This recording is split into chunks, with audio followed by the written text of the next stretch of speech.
robbed by 3 male subjects, one of which was armed with a handgun. The victim stated that he was struck with a handgun, kicked in the upper torso and head area. The suspect stole an undisclosed amount of cash and fled in an unknown direction. On Tuesday, February 16th, the contacts were made by School Resource Officer Custer, and suspect information was obtained. Armed with that information, Detective J.B. Wells and Officer Custer located and took into custody of Jalen Michael Williams. And you have in your package, you have the mugshot with the name on the back. Jalen Michael Williams on that on an unrelated charge. Further investigation, including interviews and the collection of physical evidence, led investigators to the other 2 suspects, Antonio Deshaun Jones and Deshaun Lamar Clark. Warrants were requested and authorized by the Mason County Prosecutor's Office and issued by the 79th District Court. Detective Wells was assisted by members of the Lake County Sheriff's Office in locating and subsequently arresting both Jones and Clark. All 3 suspects are currently lodged in the Mason County Jail.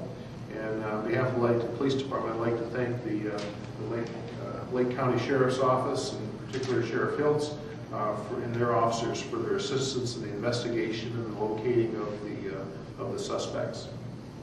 At this point, I'd like to turn it over to Prosecutor Paul Strangiola for some comments relative to the charges.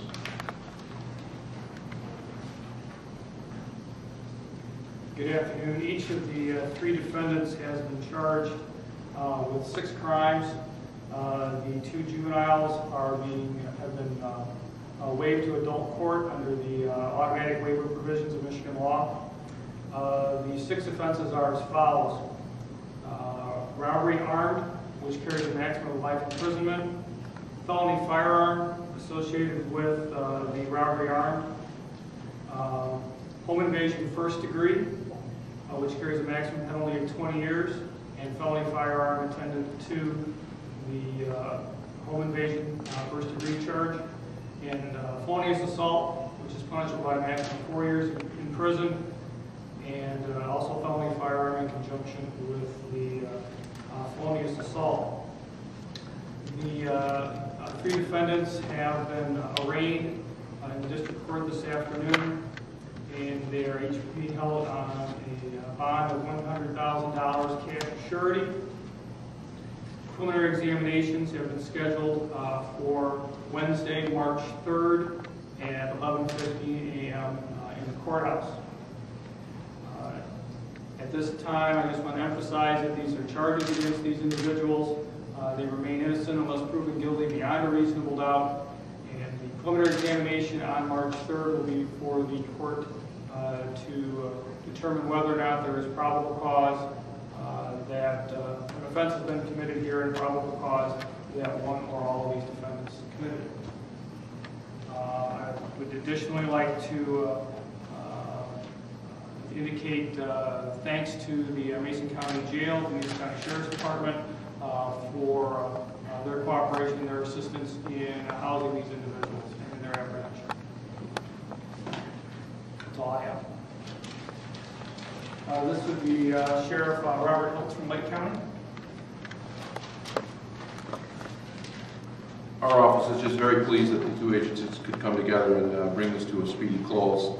These type of individuals don't need to be victimizing the citizens of the city of Ludington or the citizens of Lake County also. And like I'll just say again, I thank Chief Barnett for his speedy call to us, and it just worked out real well between the 2 agencies, and we're looking forward to continuing that relationship in any and all means. Thank you.